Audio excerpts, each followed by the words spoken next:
my name's Steve Brostowitz, a teacher at transitional kindergarten, and first grade. Today I'm going to talk to you about some creative center games you can play with your kindergartners. Now, what I found is that if you take games the kids really like in their everyday lives and can put a little twist on them to make them educational, you have yourself a winner. For instance, one thing we teach the kids how to play is Jenga. Now, with Jenga, first of all, it's a great fine motor activity, which we know that little 5- and 6-year-olds are developing. But the thing with Jenga is you have 54 pieces. Now you can put anything on those 54 pieces, and while they're playing Jenga, they have to do something with what's written on the piece. So 54 pieces, there's your first 54 sight words they have to memorize. Or you could put 54 different CVC, that's consonant, vowel, consonant words like cat or dog. And when they pull their piece, before they put it on top, as happens in Jenga, they have to read that word or tell you what that number is or do the math equation or whatever it is you want to put on there.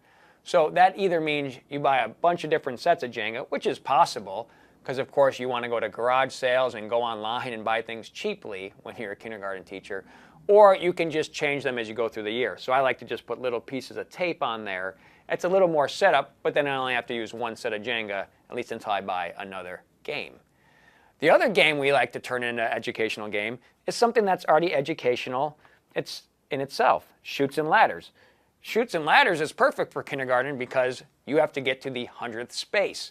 It's a math game, and if you've never played with a young child, you might be surprised to see that a lot of them have trouble once they spin a 5 or a 6 actually counting out 5 spaces.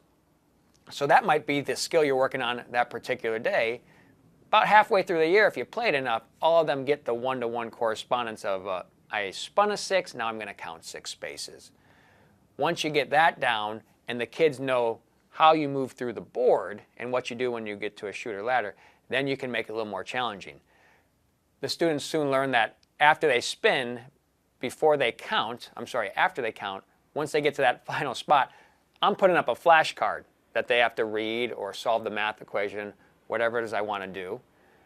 And if they want to stay on that spot, they have to read that word correctly or do that math equation correctly. If not, they're back to the other spot they just came from.